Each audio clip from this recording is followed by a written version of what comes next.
Olá, hoje a apresentação vai ser sobre o efeito fotoelétrico. A gente vai começar então com uma breve contextualização histórica para a gente entender um pouco melhor esse fenômeno. Quem primeiro observou tal fenômeno foi o físico Heinrich Hertz, por volta de 1887. Então, buscando o experimento com outros objetivos, ele acabou enxergando, observando esse fenômeno, tá? E ele não objetivava, porque até então ninguém sabia que isso era possível na natureza. Então, acaba que a partir disso ele não conseguiu uma explicação muito completa para isso. Foi só em 1905 que o físico Albert Einstein ele vem e explica tal fenômeno utilizando a teoria quântica para a luz, a teoria do Max Planck, tá? Isso, obviamente, lhe rendeu o prêmio Nobel, apesar de um pouco tardio, ali por volta de 1921, início da década de 20. Então, ele acaba sendo laureado aí com o prêmio Nobel da Física por suas contribuições na explicação do efeito fotoelétrico, tá? Agora que a gente viu um pouco da contextualização histórica, é importante a gente entender o que seria esse efeito fotoelétrico de fato. A gente pode trazer como uma explicação bem simplória, pessoal, uma definição bem simples, que é a emissão de elétrons quando a luz incide em um material. Ou seja, quando a luz, os fótons, no caso aqui, os quantas de luz, como o próprio Einstein definiu, incidem em um material, eles acabam ejetando alguns elétrons de lá. Só que não é qualquer luz que vai arrancar os elétrons desse material, pessoal. Senão a gente teria aí elétrons sendo ejetados de qualquer metal aí a toda hora. É necessário uma frequência mínima para que esses elétrons sejam ejetados. Então, não é qualquer tipo de luz, ou seja, luz visível não vai ejetar os elétrons, luz de baixa frequência não vai acabar ejetando esses elétrons. A partir de uma frequência mínima, ou seja, que a gente chama de frequência de corte, é que vai ser possível observar esse fenômeno, tá? Então, a luz, ela pode ser vista como fótons de energia, como quantas de energia. Então, esse valor da energia desses fótons é dada por hν, que é a constante de Planck vezes a frequência da luz incidente. E quem definiu isso foi o próprio Einstein no seu artigo de 1905. Tá? Aqui a gente tem um diagrama bem simples e bem intuitivo de como que se comporta esse fenômeno. Então a gente tem aqui uma fonte de luz, ela emite os quantas de luz aqui, eles incidem na superfície de um material que possui elétrons livres, como os metais, por exemplo, alguns metais. Esses elétrons, então, eles são ejetados de lá quando recebem, claro, aquela energia mínima, com frequência mínima lá, a frequência de corte.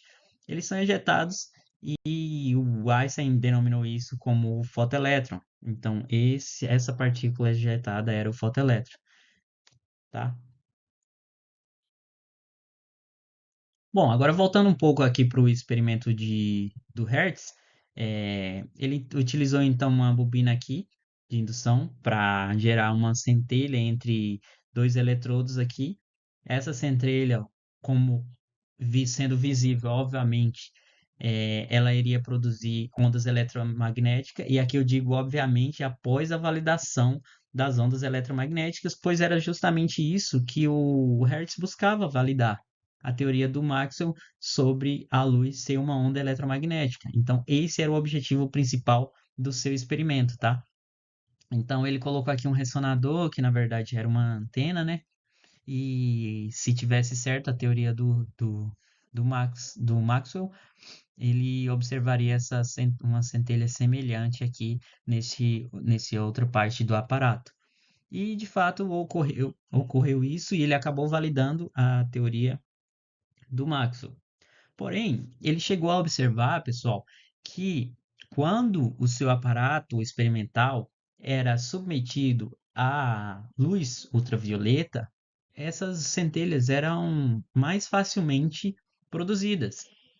Então ele pensou, opa, tem alguma relação, então, entre alguns tipos de luz, luzes com algumas frequências, com a ejeção de elétrons não, porque naquela época o elétron ainda nem tinha sido descoberto, tá? O Thomson só veio depois e evidenciar, descobrir o elétron e elaborar o seu modelo atômico lá. Então, nessa época, a física era um pouco limitada para explicar esse fenômeno, e até provavelmente por causa disso que o Hertz não conseguiu essa explicação para o fenômeno, tá? Foi então que veio o enxerido da física moderna, que está em todos os cantos. Albert Einstein, então, trouxe uma explicação no seu artigo e ele utilizou essa equação fundamental. Então, aqui ele traz que a energia do elétron, é, que é ejetado lá da superfície, ela é igual à constante de Planck, a vezes a frequência da luz, menos esse φ aqui, que a gente chama de função trabalho. Então, cada material, pessoal, vai ter a sua função trabalho. O que seria essa função trabalho? Essa função trabalho, comigo aqui, ó, é a energia necessária para que seja ejetado um elétron da superfície. Então, é a energia mínima necessária. Abaixo dessa energia aqui, pessoal, não acontece nada com os elétrons. Eles não são ejetados, continuam lá no material quietinhos como estavam antes. Quando você atinge essa função, o valor dessa função trabalho, o elétron, então, ele é liberado dessa superfície, digamos assim.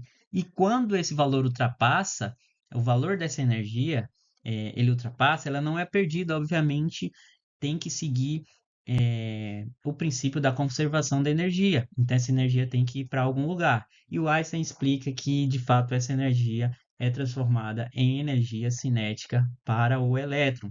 Então, o fóton transmite energia cinética para o elétron, tá? Aqui a gente tem uma disruptura no entendimento da, da luz, do comportamento da luz, porque agora, pessoal, você passa a observar a luz não somente como uma onda, como já era um comportamento bem consolidado entre a comunidade dos físicos, a comunidade científica, de como a luz funcionava, como a luz se comportava, melhor dizendo. Então, você chegar e falar, afirmar, claro, com um artigo, toda a matemática ali necessária, desenvolvida, mas você falar que a luz que tinha comportamento ondulatório também se comporta como partícula, opa, causa uma dúvida ali em boa parte da comunidade científica, porque você está contestando ninguém mais, ninguém menos do que a maioria dos físicos que estudaram esse fenômeno, como o próprio Maxwell, que definia a luz como uma onda eletromagnética, né? Como o Hertz bem sabia disso. Então, alguns físicos, não satisfeitos com essa ideia do Einstein, decidiram então trabalhar em cima disso para tentar invalidar essa teoria. Um deles foi o Millikan. Então, o R. A. Millikan, um físico americano, se eu não me engano, ele testou a teoria do Einstein buscando essa invalidação dela. O que acabou acontecendo, pessoal, é que depois de anos de trabalho, o Millikan foi e em uma série de experimentos, ele acabou tendo algumas constatações. Então, ele verificou, uma delas foi que há uma relação direta, ou seja, linear entre a frequência da luz incidida e a energia cinética dos elétrons. Opa, então bate com a teoria do Einstein. Mesmo assim, ele continuou trabalhando nisso. E outra coisa que ele encontrou e confirmou foi o valor da constante de Planck, lá 6,62 vezes 10 a menos 34 joules segundo. Então, ele chegou nesse valor também a partir do gráfico que a gente pode ver aqui em seguida. Ele gerou então esse gráfico da energia cinética aqui do elétron pela frequência da luz incidida e a partir disso ele obteve alguns resultados. Primeiro, que é bem evidente, é a relação linear entre essas duas grandezas, tá? A gente tem também aqui a nossa frequência de corte. No caso aqui, esses valores são para o material sódio. Então, ele utilizou sódio nesse experimento.